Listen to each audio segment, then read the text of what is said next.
Lisa from Been There, Got Out. We are now for real with Michelle, the Pistol Whip Hippie. She's a coach, and I'm going to let her introduce herself as soon as she gets on here.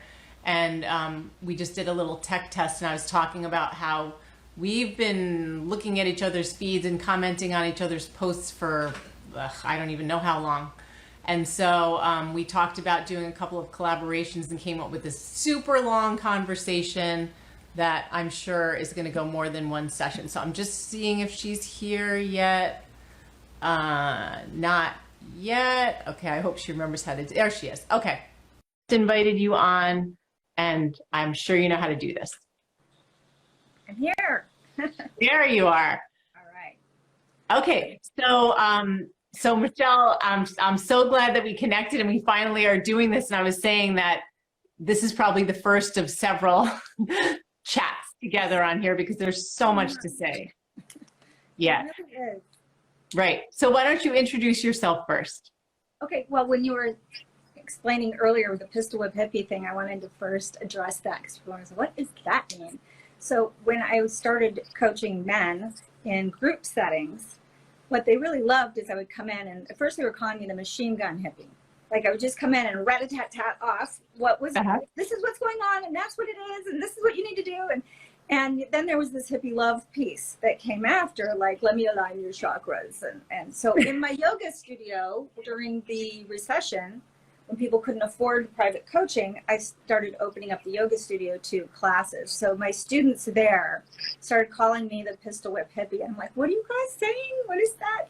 But I think for men, that is one of the reasons that men feel safe and comfortable with me, is I get right to the point. I'm a straight shooter, but it's also, then there's the comfort piece where we've got to get you aligned. We've got to get you reset in your nervous system so that you can take on these challenges and not overcorrect. So yeah, that's a great name. I remember first seeing your name was like, I wonder what the story is behind that. So that's I come awesome. from a background of professional education with early childhood professional work. And my degrees are all in education, child family studies, early childhood intervention. So I used to do intervention for children that were blind and go to their homes, and special needs and special ed stuff, which really translate, without being insulting, really translates to this work because people are in such a dramatic trauma response when they're going through family court stuff that it's similar to training parents that are freaked out about their kid and getting them calmed down and centered and giving them exact things to focus on so they can bring all their power back to themselves and be an advocate for their children and what they need. So it's very similar work, actually. Yeah, I was thinking, I also have a background in education. My bachelor's is English, but it's high school, so it's older. And then my master's is in English as a second language. So I also find that the education background really helps with coaching. And the fact that you said you're a straight shooter, we're New Yorkers. And so we always say the harsh New York reality check, and people appreciate it because we don't, like, sugarcoating doesn't help anybody. It just puts them in a position where they're going to be blindsided even more. So I think it's important to have that approach. Yes, it's so challenging to weed through things when you're in a dramatic situation, when you're going through heartbreak, when you're having a visceral response, a trauma response, and you're being put in positions where you have deadlines and all this new learning curve with court stuff. It really helps to break it down for people, and they don't know who to trust. So if you can just be really straight to the point, direct with them. And of course, I've got this woo-woo side, which seems very esoteric and like hard to grasp, but really it's just breathe. It's just, you've got to get your nervous system handled. And if you don't have this handled, you have nothing. And I think you probably can affirm that in your work, that if people are freaked out and not calm, they're not going to do as well. Right. And a lot of times when we do sessions with clients or our legal abuse support group, you can literally see people holding their breath. And I'll note it and say, we see you, like, you're holding your breath, like just try to keep breathing. And often by the end of the session, you see them visibly relaxed, because that's a big part of what we all do, is we try to calm people down. because it is terrifying. And then the stuff that's posted all over social media, it's like, oh my gosh, it's really making things a lot worse, unfortunately. And if you're going through a high conflict situation, everybody here, yes. Yes, it's incredibly different. So I've been divorced twice, and I would characterize them as peaceful passages. You know, we cooperated, we agreed to things, we filed stuff. There was no trial. Like it was just, that's completely foreign to me. And what I find with the high conflict stuff, first of all, having not had an experience with that personally, I want to apologize to everybody I ever talked to that tried to get some empathetic response or some deep knowing from me, because I had not lived it yet. And so until you have a lived experience of it, I don't think you can get it. And I think it's very challenging to take your story to your friends and family that first, they're not trained, they're not educated, they're not able to hold space, and they haven't lived it. They don't get it. So I think that having now gone through being a silver bullet by proxy target in my husband's situation, I've had a lived experience now that shows me that when you have this outside influence constantly coming at you, it's a very different animal than, I mean, divorce is already super stressful and challenging and heartbreaking. And then you have this, it's terrorizing. It can be trauma that you're going to take a long time to unwind, but you have to get it unwound to some extent to be able to be effective and not overcorrect in your court situation. So yes, and that's something you and I have in common too, because, you know, my partner, we're not married, but we are together. And let's just say his former has also tried to attack me, tried to attack our business, tried to do high-level smear campaigns on social media. And it's just like, what are you going to do other than just ignore it? You know, what can you do? Well, the infiltration on my situation, the infiltration into my client base, because it's through social media, they'll infiltrate. I've got mine really locked down, I thought, and at this point, super locked down, all of my Facebook groups and that sort of thing. So I never really understood why the guys were so hesitant to share, and then now I get it. And having that, those safe spaces infiltrated and made dangerous spaces was a whole new level of attack that, and legal attack that was unheard of. I'd never heard of such a thing, this silver bullet by proxy. Oh, I have another thing with silver bullet that another person, a man, had mentioned that I'll get to in a little while. But yes, I mean, we have male clients as well. We have mostly female clients, but we have male clients as well. And some of the most vicious attacks have been by women on social media against men. So that's part of why it was so important for us to do this Instagram Live, which isn't just about male victims. It's about the system and how the system doesn't serve anybody.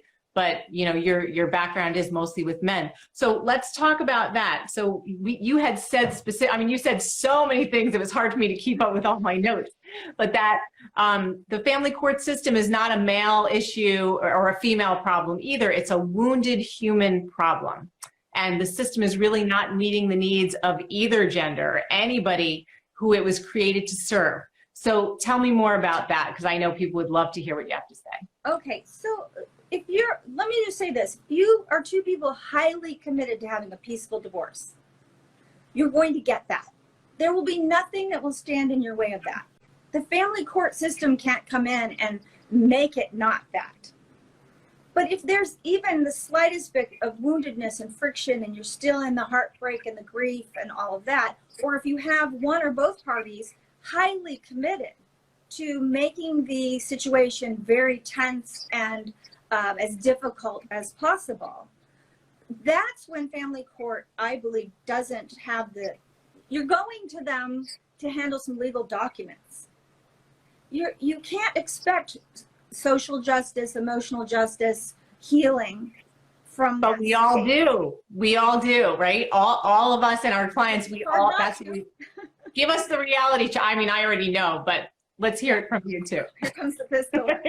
So the reality is we really have to look at marriage licensing And what that means, and how people don't even understand what that means and what that gets you, what the benefit it gets you is you have an arbitration and a probate judge, essentially, that will help you undo this legal contract that you've gotten into. And that's what family court is for. So if you're going to family court, it's for, let's say you're going to your doctor for deep nutrition information, your general practitioner. They're not going to be able to provide you that. You're going to the wrong place for that. If you need your back adjusted, you don't go to the ER, you go to a chiropractor. If you have a broken leg, you don't go to the chiropractor, you go to the ER. So if you're going to family court with a hope and a naive expectation and all of your woundedness on a platter, you're going to the wrong place to get that taken care of. They can handle legal filings, but there are attorneys, there's a whole system set up to bank on people's grief and pain and vindictiveness. And in fact, the old school attorneys love somebody that is being vindictive, but even more so, somebody that is wanting vindication and validation. So if you're going to the courts looking for validation and you haven't checked yourself on that, you're really going to be in for a lot of additional problems. And money. And money spending. So the person that is the most distorted and detached, that has an attorney that's that kind of an attorney, which is what they're going to attract and seek out, is somebody that aligns energetically with the system and with their vindictiveness or their neediness for validation. What you're going to have is a situation where you're being pulled around by your emotions, by your getting entrenched in and down in your pain and suffering. So we really have to help people move through their empowerment and their grief work, is my feeling.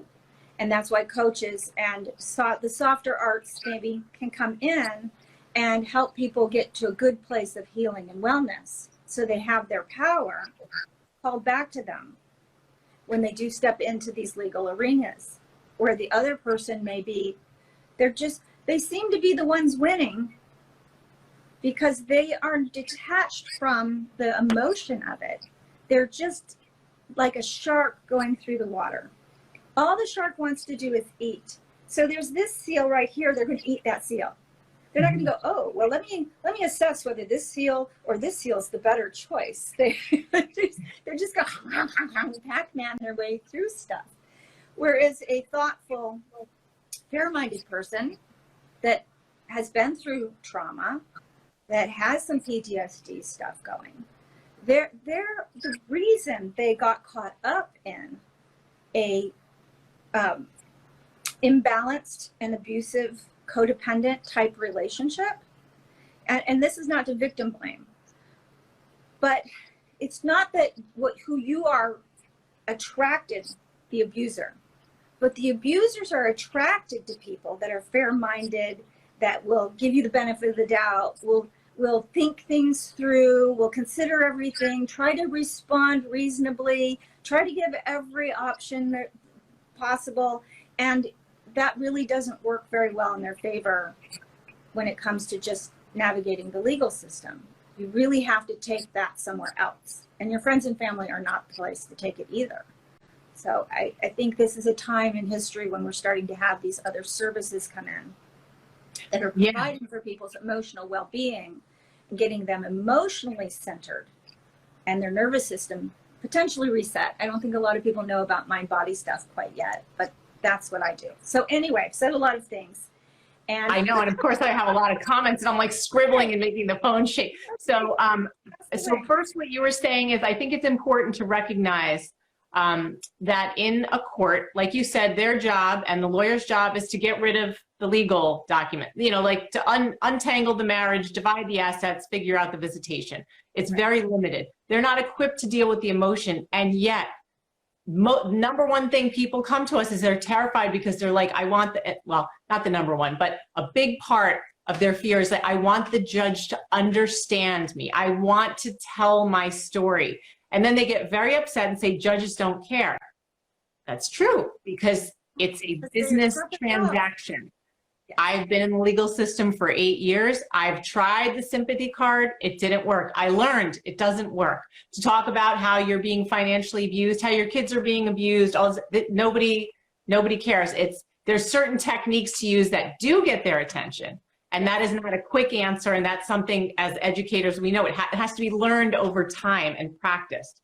But that is a big thing, is to recognize that the court is limited, and it's not, it has emotional stuff happening all the time, but that's not really their job to care. It's to try to do the right thing, but there's so many things other involved. So I think the quicker somebody can recognize that all they are is a business transaction in a system which is built to make tons and tons of money, you know, it's good to realize, like, we call it taking strategic oversight of your case, where the first thing, like you said, is you got to get yourself together. So we often use the word puddle. Like, a lot of people show up on our doorstep and they're like a puddle. They've been dealing with a coercively controlling relationship for a long time. They don't even know what it means. They can't make decisions. They're like, I just need to find a lawyer and like give another 10,000 plus retainer, and they're going to save my life and my lawyer's going to take care of it. But by doing this, you're basically repeating the cycle of a toxic relationship. Because I know in my own life, I was pretty young when I got together with my ex, who was 7 years older. And what attracted me was I thought he had great judgment. He was older, he was mature. So I trusted his judgment and authority without really thinking about things very well. And so to do that, when you're coming out of a relationship, a toxic relationship, you're already so vulnerable, and you're jumping into a system which of course not every lawyer is bad. There's wonderful lawyers and human beings, but you have to realize you're a vulnerable audience. Like, you're going in there and basically whatever somebody tells you who's an expert, you'll probably do it unless you have yourself together and you realize, like, this is what to expect. These are the questions to ask. This is the communication you have to kind of get stronger. And like you said, like, get everything a little more together. The other thing that we do with our clients, because you and I do a little bit different stuff, is we help them get their cases together so that they can collaboratively work with the attorney, not take over the lawyer's job, but be prepared, be emotionally prepared, know what to expect, not just throw like tons and tons of papers and be like, here, every email I get, I'm going to give to you. You're spending money on that too. And your lawyer is probably like for everything that people say about lawyers want a lot of money, like, a lot of lawyers actually don't. Like, a lot of lawyers are like, I just want to do this part of my job, but they don't understand that there's resources like you and I out there. Like, we can deal with the emotional stuff and get them ready to be what we call the teacher's pet of clients for attorneys, which will make their job easier, because when you put your case together as much as possible, you get targeted documentation, you give it to your lawyer's like, wow, this, I can translate it into something that hopefully will be successful. Maybe I'll get you the best thing, you'll be happy, and we can just move on, Right. And when people are in their grief work or their empowerment work, they tend to overcorrect. So that's the main thing I see with my clients, the men especially, is we know that women are generally, throughout history, we've been socialized to just defer and to want our husbands to lead, and this head of household idea is still very pervasive in the undercurrent of the norm that we live in. But people don't understand when men have been under this codependency model in their relationships, and the women have really taken over, maybe because they've been weak and they haven't stepped up in their relationship, that they have just defaulted to the woman's authority and the way she wants to do things, genuinely sometimes thinking that she knows better than him. And so they just become completely washed out. And then they're showing up just for the kids. They're staying for the kids. They don't want to lose access to their children, and they don't want to lose half their shit. And they know that that's likely what's going to happen if they initiate the divorce. So they just stay in and placate, walk on eggshells, do what they can to cope, endure, develop emotional stamina, a lot of them along the way as they're learning how to do that. But by the time they're in she's initiated a divorce or a breakup. They're that person you just described. And we don't expect that of men. They're the person that is traumatized and deferring and making the decisions as if they are a battered woman that's frightened for her life, kind of thing. Yeah, there's a lot of parallels between men who have been coercively controlled and women, because some of the comments I'll get to in a bit, it's the same exact lines that we hear from women, and women don't realize that. And I'm so glad we have men in our client base, but also in our support group, so that women can see, like, it's not exactly the same issues, but there are a lot that are very similar feelings. Well, I work with the stages of healing, the 12 stages of healing. So people that are operating below stage 3 are doing this suffering loop type of thing. And when you get into stage 4, it's this huge leap. You're doing your empowerment work. So a lot of people super overcorrect there. I'm going to put a firm boundary down, and they're overcorrecting in that stage. So we've got to move people through their healing process. So when I look at a situation, it's how healed or unhealed, how evolved, how emotionally intelligent is someone at this current moment and in general. So people that are emotionally underdeveloped really need family court. They need a parental figure to come in and put the gavel down and say, this is how it's going to be. Super emotionally intelligent people can navigate through these things on their own. They just agree to things. This is reasonable. They can make adjustments. And some people just can't. Maybe one party can and the other party can't. So that's everyone here. That's everyone here. So see, we've got this fair-minded, emotionally intelligent person, but they're wounded and they can't stabilize very well because this is just so destabilizing. And they've just come out of an abusive situation. So they're trying to get their shit together. And then we have this other person that's very comfortable in their role as an antagonist, as a chaos maker, as a crazy maker. And these two things then are at play in family court. So it's not a man problem or a woman problem, other than we tend to understand, and there's a million resources for abused and battered women and children. There are so many resources, and there are so few for men, which is mainly the reason why I had this niche market cornered. Because guys would find out and tell other guys, and then I had my yoga studio was tiny. We'd have standing room only of men that finally had a place to go and someone to listen to them, because women had so many places to go and so many resources. And we're natural networkers, which is why the social media piece is so easy for women to do the smear campaigns, because we're verbal and we network well, and men are not necessarily into that as much. So I think there are differences with men and women, but mainly it's, if you want a peaceful divorce, you're going to get one if both parties want one. And so this is what I tell my guys. If you have an antagonistic ex-wife who's high conflict, who's a crazy maker, who's maybe imbalanced or got whatever she's going on in her own mental, emotional wellness wheelhouse over there, it's going to take you 2 to 3 years to get what the guy that has a very fair-minded, rational, linear thinker woman in his life gets right off the bat.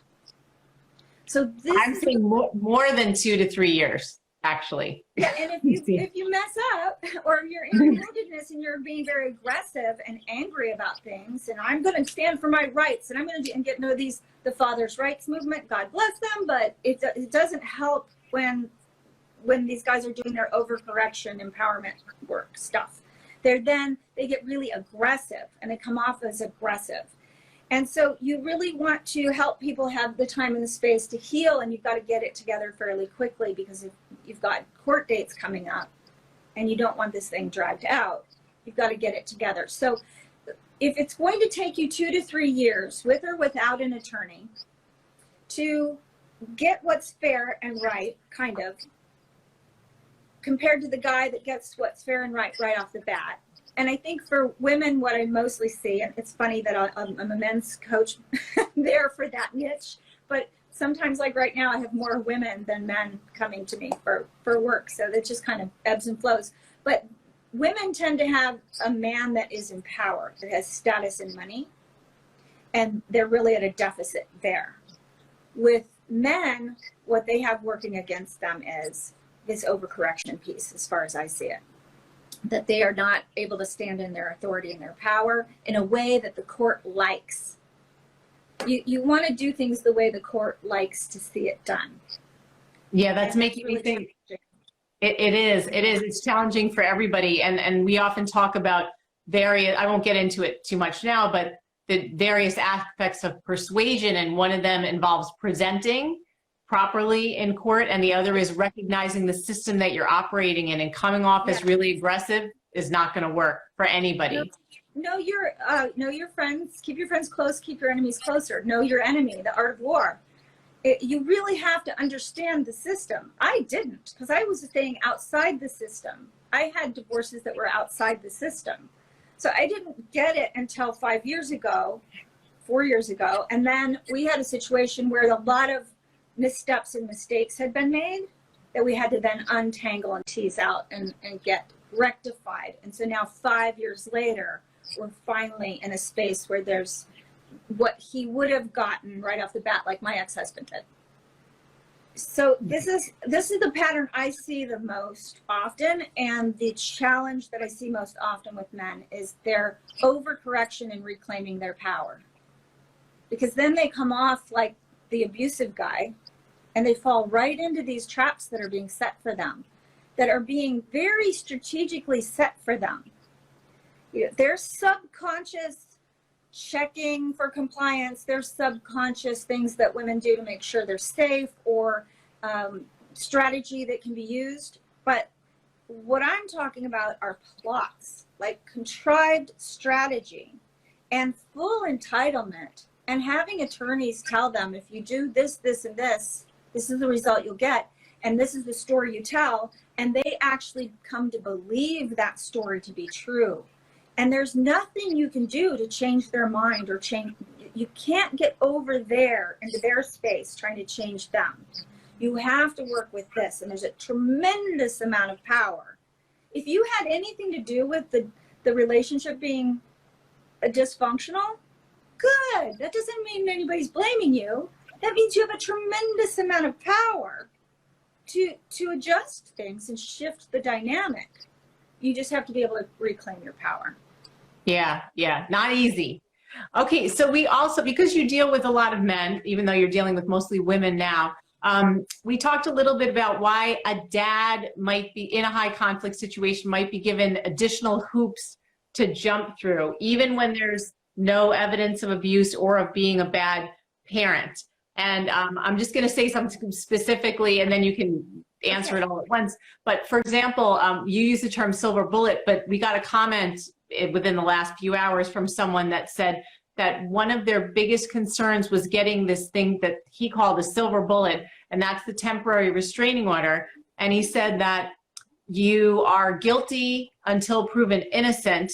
We know this is not just a male issue, because we have several female clients who have also had restraining orders placed on them, and we say that once it's put on them, they feel like that then becomes an excuse for the kids to kind of brainwash the kids to say, look, this person has a restraining order. Again, women and men, because often it's the targeted person who gets the restraining order as well. Okay, now I'm gonna let you talk, Michelle. Yeah, as a person, so I didn't know what silver bullet was, and I didn't know what silver bullet by proxy was. So with alienation, we're making progress with getting alienation being considered and put into one of the ways that we can assess where children should be and what's best for children. So many attorneys know this, and preemptively, they're having their clients put restraining orders on the new girlfriend or the new wife. And that's silver bullet by proxy, so that you can appear to be not alienating the other parent. You're just saying this other party is the troublemaker.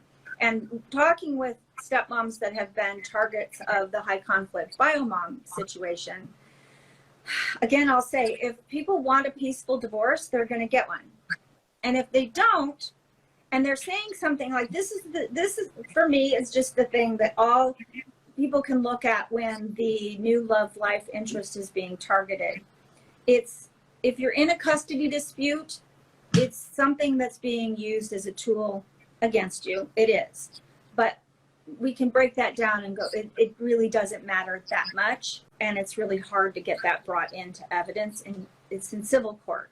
So then you bring it into family court, that's a whole nother leap. But anyway, the person that says, I'm getting the restraining order on your new partner because we were fine. We were on trajectory for a peaceful divorce. We were going to have this cooperative, wonderful thing. And then they came along and they derailed the whole thing. That right there tells me that silver bullet by proxy is going on. Interesting. Because people that are highly committed to having a peaceful divorce will get one. They will not let some troublemaker come into the mix. They just won't. They're committed to their children. They're committed to the ongoing co-parenting relationship. They're committed to cooperation and peace and healing and wellness. They're not going to bring a chaos maker in. So the second the other party accuses the new love life person of being the problem person and says, I'll never say anything bad about you, but that person, they're the problem. That's when you know you're dealing with a situation that you better wake up pretty quickly, because the sooner you can recognize what's going on and get a handle on it and start operating completely differently than you were planning on or that you're used to, the better things are going to go for you. Early intervention. So that's my background, elementary education, early childhood education. And early intervention for kids with special needs is how you give them an advantage. So the sooner somebody can wake up to what's actually going on, the sooner they can start getting the actual help they need and the true empowerment that they need to move through this thing. So did I make sense there? Yeah. Convoluted. No, definitely.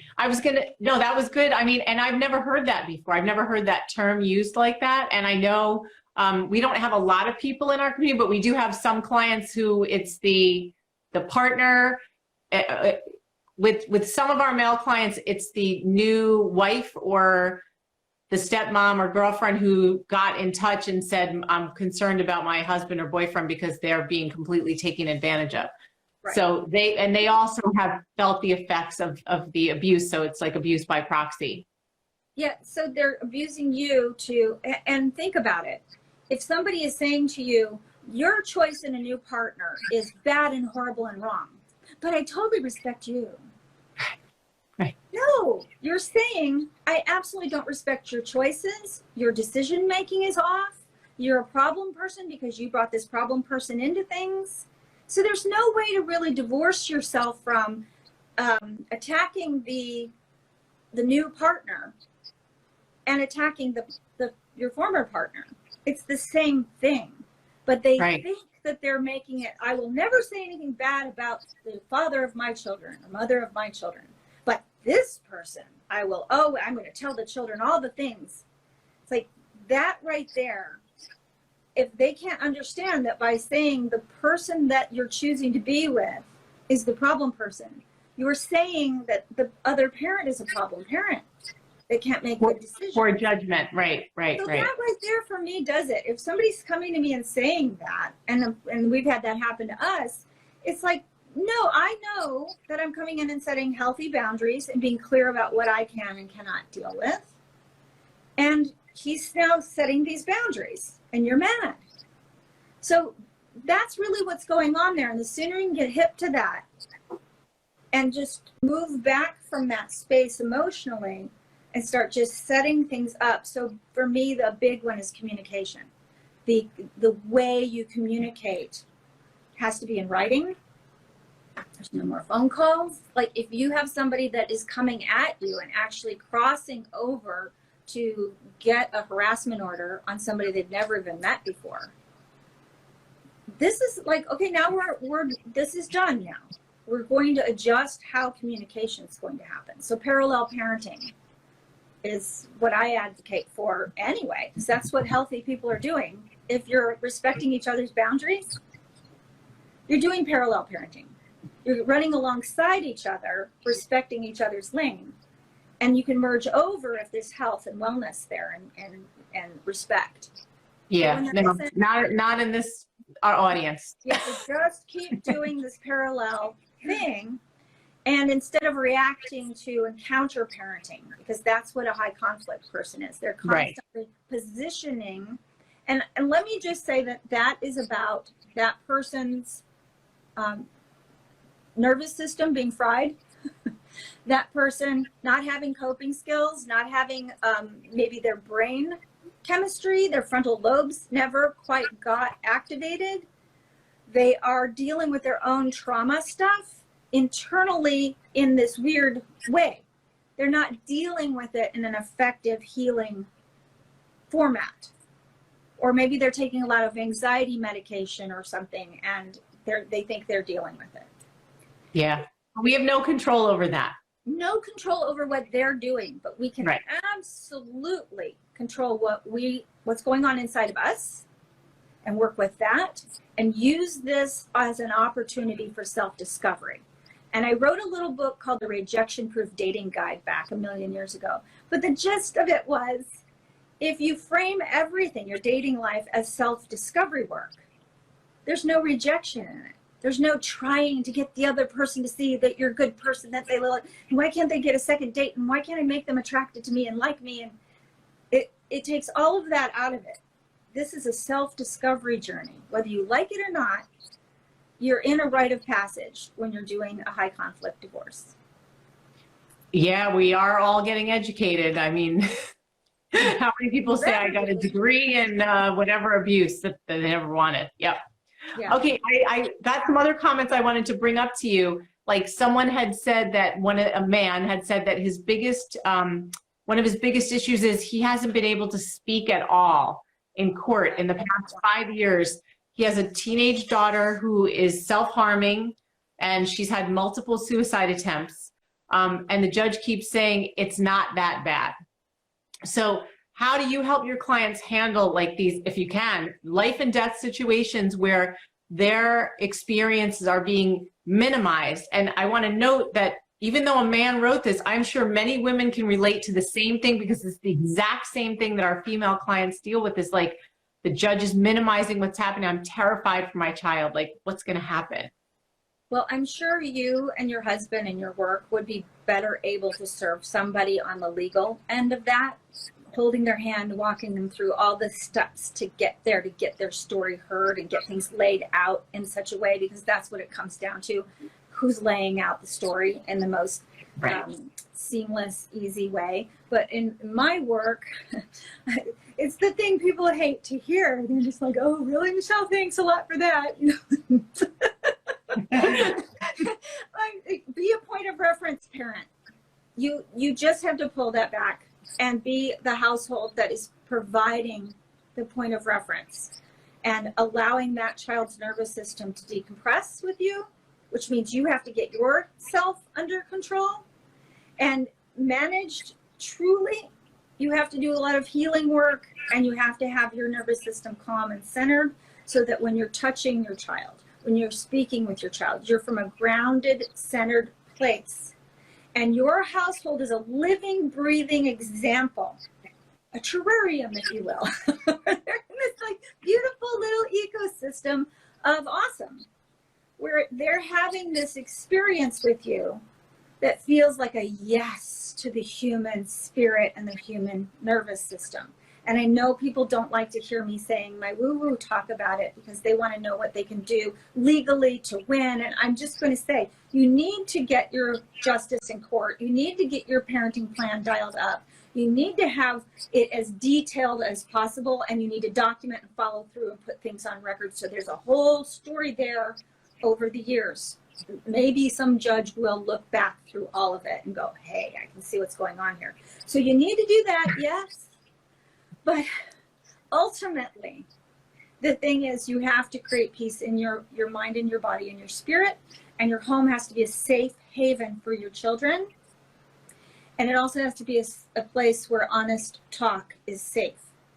And that means pulling examples from movies and life experiences that aren't saying your dad, your mom this, and pulling those examples so that they can start to see the parallels for themselves. Because every Disney movie in the last 10 years isn't the traditional supervillain and nice guy person. There's all these layers and textures to things. So almost every movie that kids are watching is addressing codependency and domination and how people get controlling and how their emotions are a problem, and your specialness can be misconstrued as being weird and all of that. But you have to make your home a safe haven for emotional intelligence to thrive. Children need to have the language to be able to articulate what's going on inside of them. And they need to have a safe space to express that without being pounced upon or feeling like that's going to be used in court against their other parent. Michelle, that is like the best, like, grand slam answer to that, especially because so many people here, one of their top concerns is their children and their children's health and safety and emotional well-being. And that we just keep reiterating. We even had something like that come up in our legal abuse support group this weekend. And there was a woman who had been dealing with the court system, I think, for 13 years. And and another person who was earlier in the process was saying, what do I do? How do I prove? And she said, you know what you got to remember? You just have to keep being the best parent to those kids. That is the most important thing, because this legal stuff is going to end and your relationship is still going to go on. So that's what you really need to keep focusing on to get you through this. So I love what you said, that you have to create that household. You really have to create a relationship with your child besides all of this.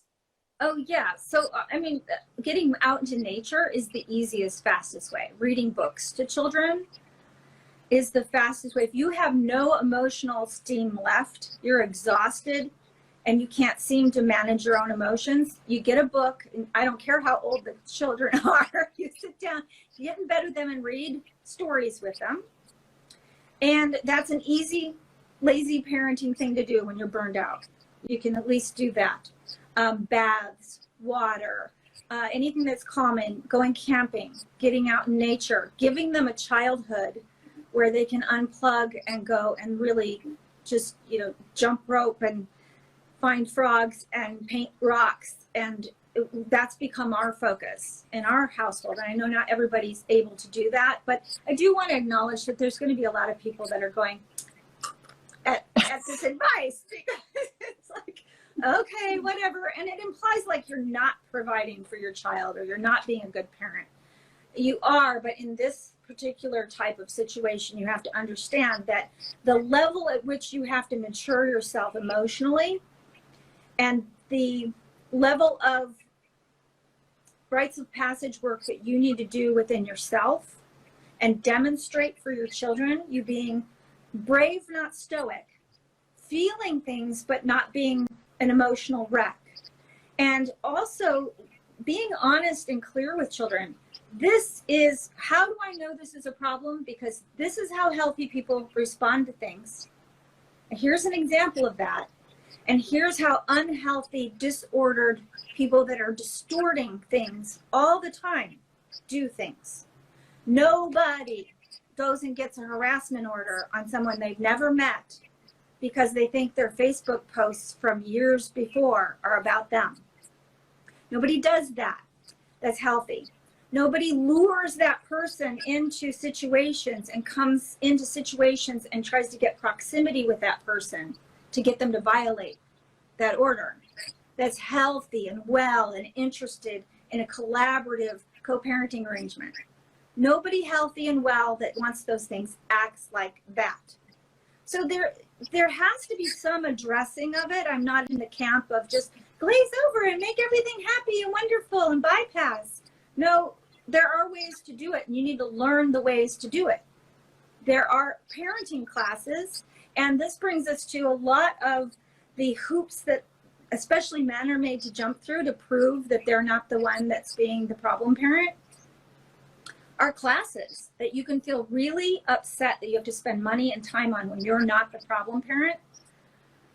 But if you can go into it with an open mind for self-discovery, and you can extrapolate what you need. Now for me, having my husband go through those classes, I pulled the guidebook. I pulled all the information and I put it in my stuff for my clients to have, and I resourced people from it.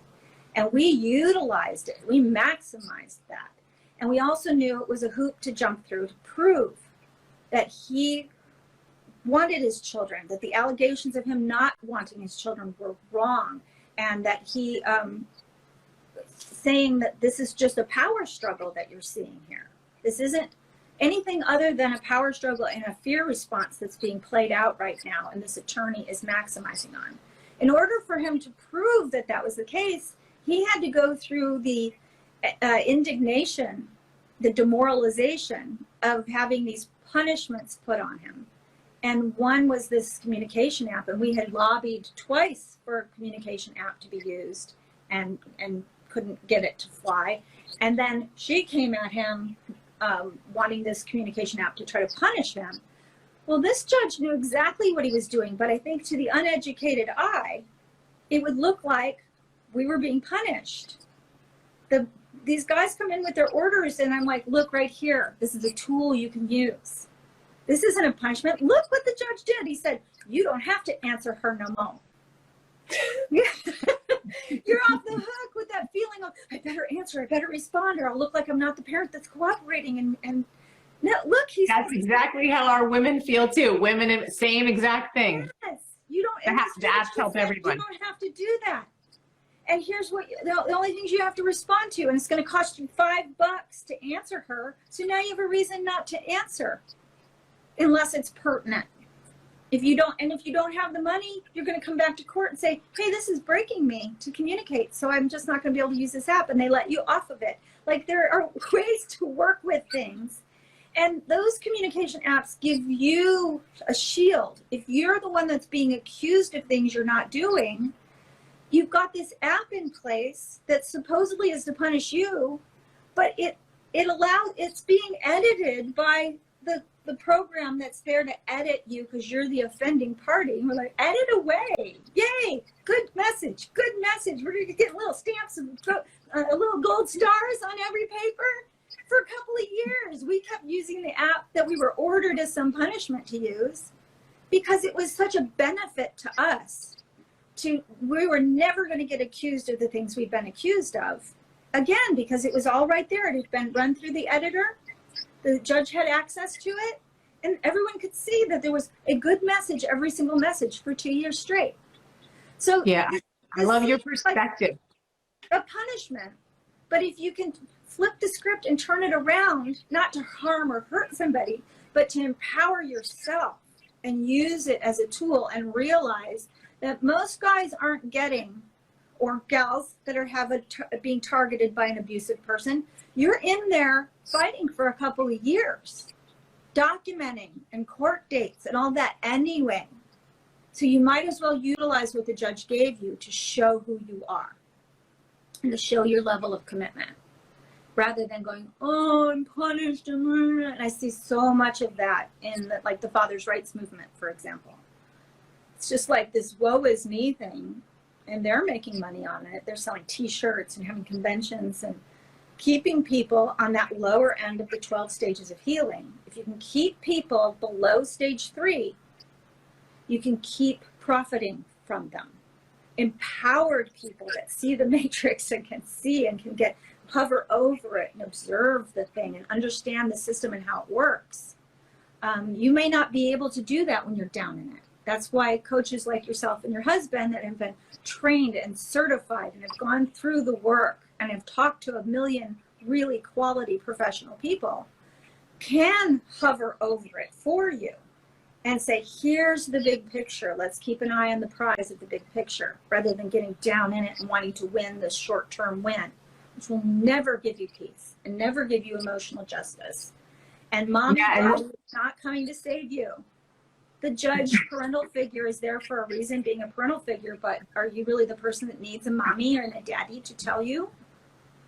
Yeah, there's so much that you said, Michelle. I'm like, I don't even know how to go back on my notes.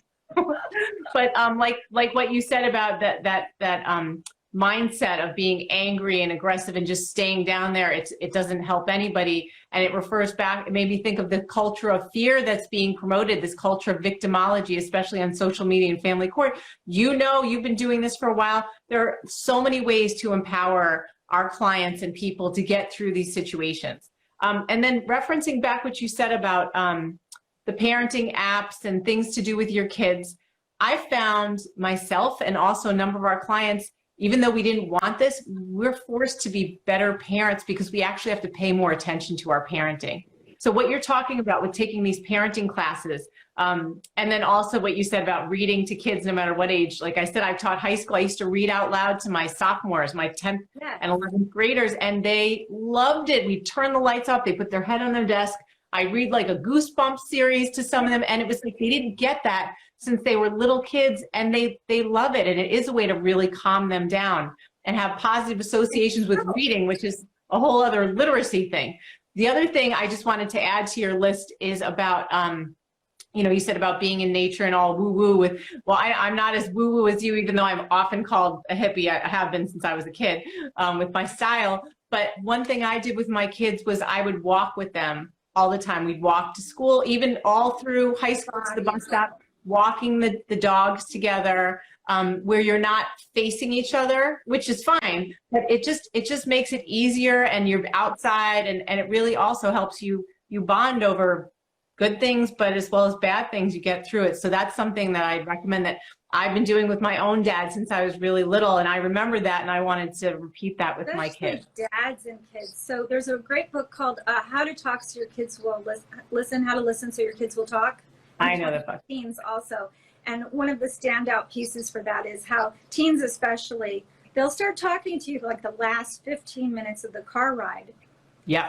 And so I had this wonderful experience of Wednesdays. I would go and pick my youngest stepkids. I have actually 8 children, 2 bios.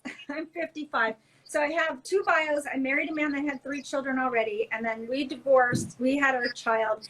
Married a man with a child, and then he had a child, and then we divorced. I can't. And then I've got 2 littles now. So my 2 littles, they on Wednesdays, I would go pick them up early release. And I had this long ass car ride with them. And I would just remember that like if I was just quiet and let them unpack their day, eventually they start talking to you. And it gets deeper and more meaningful. And we had this car ride. And for my husband, the drive to and from camping. Mm-hmm. They've got that long drive with him, and I opt out most of the time so they can just have dad, and they don't have my energy kind of infiltrating that. And they're sharing naturally. It's unpacking naturally over time. And that's one thing that the non-custodial parent often doesn't have as much of, is these spanses of natural time. But, you know, your time sometimes as a parent that's got the 30% is supreme enriched time, because you're planning for it. You can do your work. They're not in school all day. They're not just go to school, get dressed, go to sleep. In fact, in Arizona, and people should know this, in 2022, the child support guidelines changed. So that if you're taking your kids for your 30%, 20%, maybe it's just 30% or more, it's considered essentially equal parenting time. Because if the custodial parent, the primary parent, their kids are in school all day, that doesn't count anymore as parenting time in Arizona. Oh, that's interesting. Yes. So for child support calculation purposes, people need to know that, because you can go back and get things adjusted due to that. So, but you can't be a completely absentee parent. And that's really what child support is for, is people that are completely checked out. But what they're saying is, what the courts are finally recognizing with that is that you have to keep a household that's clean, that's appropriate, that has a bedroom, has sheets for them, has food for them. You have to take time off work to be with them, versus the parent during the school week. You have built-in childcare because they're at school, and you can organize your time around that. So dads are coming out ahead oftentimes here in Arizona because of this. And they are actually, if you calculate it on paper, spending more actual waking hours with their children than the mothers that have the final decision-making primary control have it. start thinking about it differently. You have this time you can plan with your children and do these enrichment things, and you can take your time to relax in bed with them and read to them. And if I know we're probably having to wrap up here, but I know this because my parents moved me away from my extended family and alienated me from my extended family when I was 8. So I only had the first 8 years with my grandparents, my aunt and uncle. And that was such an impact that my grandfather would take me and we would go up to the cottage and meet my grandma up there and have a few days with just them. And the things they taught me and the time they spent with me, it anchored me into their work ethic, their values, the sense that I was worth something, I was valuable. And I didn't see them much after age 8. And that was enough, part-time, with my extended family that was healthy, to offset my mother's crazy making. She was completely bipolar before we even knew what that was, highly abusive. People can listen to my story on my SoundCloud, but I just want to impress that upon the parent that has less time on paper, that my grandfather and what he gave me as a teacher and a coach person, a lifelong learner, positive, hardworking person, and my sweetness of my grandmother was enough to ground me and anchor me to their way, their values, even though the majority of my time was spent in this abusive, weird situation, moving once a year. I went to 12 different schools growing up. So it was very chaotic and no stability. So maybe that's why I did better, is it was so obviously unstable. And I think the kids that have a more covert, unstable parent, it's harder for them to figure it out. They have to untangle that later in life. But the parents that have less time, please do not feel diminished in your power. The impact my grandparents had on the limited time they had with me was significant and powerful. My aunt and uncle and what they gave me was enough to offset the abuse that I endured the rest of my life. And I got out of my mother's house at age 16. Like, I had to escape and get out of there, and been on my own since then. So I tell this to my clients. I told this to my husband when he was going through stuff. I'm like, just make your time with them as optimized as possible. And I promise you, it's not quantity, it's quality. I know that sounds so cliche, but the quality is, are you present with them? And you cannot do that if your nervous system is haywire.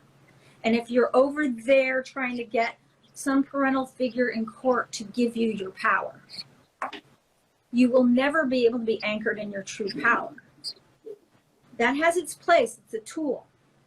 It's a tool you can get to work for you and utilize, for sure.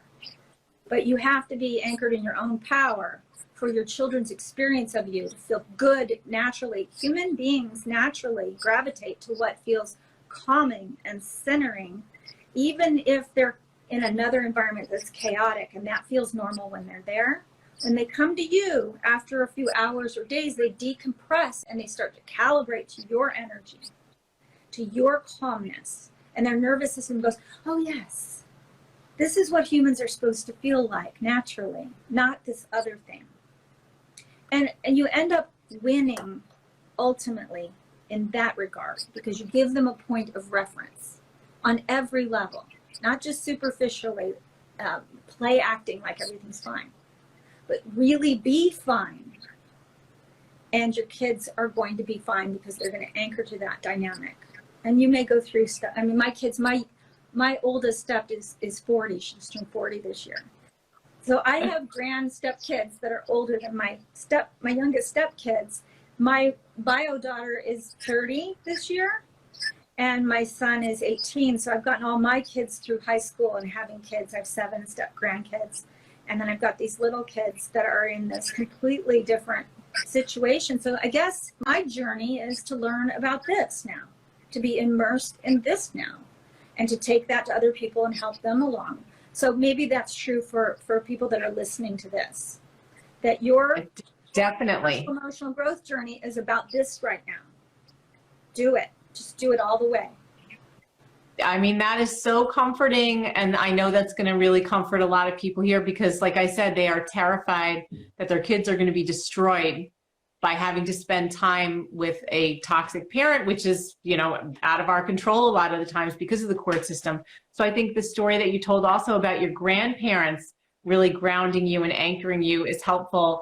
And also that even, and I'm thinking of specific clients of ours who are stuck because of false allegations, where they're not able to see their kids very often, or for whatever reason, and they're just terrified that it's not enough and they're going to miss out on everything. They have limited access to them. So I think I'm going to make sure that they watch this recording if they're not seeing it now. Right. Right. Make a little power protein pack there and make your time with them this nutritious, nurturing, awesome experience. And I'm not talking about take them to Disneyland and, you know, sparkly, but time to decompress. Spend time where they can rest and sleep in and get up in their own body clock and experience nature and be with the pets and enjoy you as a person and who you really are, which means you have to figure out who you are. Right, and you have to try to be as calm and peaceful and relaxed as possible. And sometimes so that they do enjoy being around you. Indignant and impassioned. That's true for you too. Be a whole person. Sometimes you're passionately like, this is a hell no. And I want to make sure you're clear that my values are that this thing that I see is a no. You just don't have to point at their other parent. There's plenty of examples in this screwed up world for you to watch news articles and bits and pieces and little clips on media that you can show them that are developmentally appropriate and safe, that you can show them and then ask them to give you their impressions of that. And you can start a conversation that allows them to have the language they need to articulate what's going on in their big feelings, and also a point of reference to anchor to that maybe is different from their other home life, and that they get to critically think. Not think with criticism, but think in ways that shift the perspective. So multi-perspective people are going to get through this really well and come out the ones that are going to make a great impression on their kids. The kids that are capable of being multi-perspective are going to go on and have their lives. And the kids that are stuck in a perspective, I mean, really, this is the first generation of kids that I was raised with my stepdad and my mom exclusively, but they were both hell on wheels. They were like horrible enablers of their horribleness. So I had that point of reference. Thank God I had my grandparents the first 8 years of my life, you know, so I had a different point of reference. But a lot of people stayed together for the kids, generationally speaking, in the past. So you thought that was normal and you had to grow up and get out in the world a little bit. Our kids now are going to have a faster uptake on what other perspectives there are and other ways of living. Give them another point of reference. And then they've got, there's this, and there's this, and then I get to choose how I want to live and what I'm going to try this on for size, and I'm going to try this on for size, and I'm going to see what results I get, because that's what people are doing anyways. That's what our kids are doing anyways in life. I mean, I love all your references to using other media instead of just pointing to the other parent, especially as an educator. And you too, like I was always like everything I'd watch and everything I'd hear, like, ooh, I could use this. I could teach them something, and to have provocative conversations with your children too about that kind of stuff. It's just great ideas. So Michelle, I got like halfway through our questions, so I want to save the rest for part 2, and I knew this was going to happen. But I also wanted to end on the note of what you just said. I think it is really comforting and positive, especially for people who are worried that they're not getting the time, that it's not about the quantity of time, it's about the quality of time, and how important it is to get yourself in the right place to be the best parent you can. Because this stuff, you know, it feels like it's awful and it's going to be like this forever, but it's not. It's not. Yes. It's not your fault. It's not your fault. But in having accountability and responsibility for your part in things, you reclaim your power, and you can then take that massive power you have to not blame and shame yourself, but to move differently, to inform how you're going to make your next moves and shift things. You have the power to shift the dynamic. You do. And family court will only give you certain tools to utilize. They don't give you the fuel. They don't give you the shift. You have to create that within yourself And when you do, you're more likely to utilize the system for what it's there for and use it as a utility that can offset you providing for your children what you want for them in life, what you had hoped, and that there's grief in this thing, just like someone dying. There are stages of grief, there are stages of healing. And the sooner you get to know all of that and understand that and stop immersing yourself in this narcissist versus, okay, that's helpful, but stop trying to label your ex as whatever, and just understand mistreatment is mistreatment. And you need to be able to ascertain what is mistreatment and what isn't. And that will help you in family court, because you can think the judge is mistreating me, and maybe they are. But you can utilize what they've given you and be creative and powerful in that and use it as a tool to get where you want to be, because you're not draining out all your power by thinking you're being punished. Right. We also call it barking up the wrong tree. Yes, you're barking up the wrong tree a lot of the time, and you're giving it over to people that haven't earned it, that don't want it, that can't hear it anymore. Brene Brown has a quote about, you can give me advice once you're in the arena with me. Take that advice. And also, don't share your story with someone that hasn't earned the right to hear it. Stop so important. Putting it all over your friends and family. They're not equipped. Find a professional that's been in the arena, that's lived it, that has a lived experience of it, that isn't tainted and bitter, and it can give you some really powerful things to utilize so that you can take your unique case and find out what's there you can use as a tool to move forward. So yeah.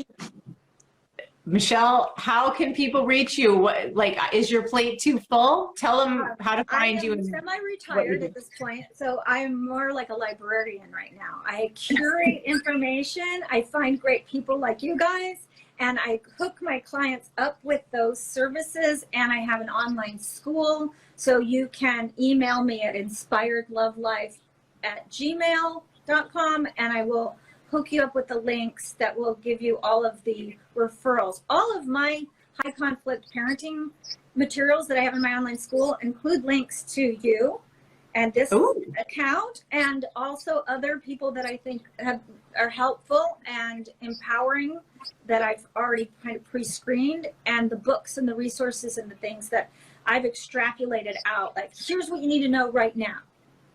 Like, because it's I'm honored. I'm honored to be on there. Yeah, so you're on there, and other people that I think are great or have written something great, and excerpts. So you can email me. You can find me on Facebook. Michelle Terrell is my professional name. I've hyphenated with my husband, and I took on his middle name as our last name, Patrick, which is a whole other story about, not getting into family court to begin with a marriage license. So I do mostly therapies on the table. In fact, you're sitting right now, my tripod is on my therapy table, which vibrates and heats up, and I work with unwinding, cranial unwinding, to get people's nervous system reset, this neck unwinding stuff and jaw stuff, so you can be unclenched. Good. Unclenched and still breathing. Breathing, and so you can decompress. Because I think the body piece, the central nervous system piece, is the piece that's missing from this. And there are a lot of great people doing similar work to what I've been doing for 25 years. Lots of them better than me. I'm a little burned out at this point. I have other things going on, but I can lay you down and let you talk. And I can unwind things for you physically, lay my hands on you and have you do this vibrational reset experience. So if people are interested in that, I'm in Mesa, Arizona, and I also have a men's group Tuesday nights for motivated men that want better relating in their lives and want to be better people. And Thursday nights, I'm doing now, starting on August 4th, a divorced dad group. Like, you're getting back into dating, or whatever your situation is. And if they need you, I send them to you. So I know some guys that I can send to you too. If you're in Arizona, you can come and sit in my lobby, and we have a closed experience, and I screen very hardcore. So expect to be vetted, to be able to be in the office here And I would think that people that aren't up to something would really appreciate that because they have had an experience of people being horrible and cruel and infiltrating their lives in very damaging ways. So I try to really safeguard my clients by, you have to jump through these hoops, which aren't hoops at all if you're interested in learning. Here's some things to learn that will be beneficial. And if you can do that, and you can talk to me on the phone for a little bit, you get a pass to come and have a seat in the group. So Awesome. that's what I have going. All right. Okay. So thank you again, Michelle. Wait, one person said, what's your email? Say your email again. inspiredlovelife@gmail.com. And I'll put it in the comments when we're through with the live. Okay, great. All right. So Michelle, this is just the first, like I said, Okay. we'll be back together. I had tons of notes. You gave me about what we talked about. All right. Thank you. I'm so glad that we connected live, and we'll do it again. And thanks so much, Michelle, for all the wisdom and comfort. Yes, comfort. That's the thing. That's the thing that's been missing. All right. All right. Talk to you later. Bye. Okay. Bye.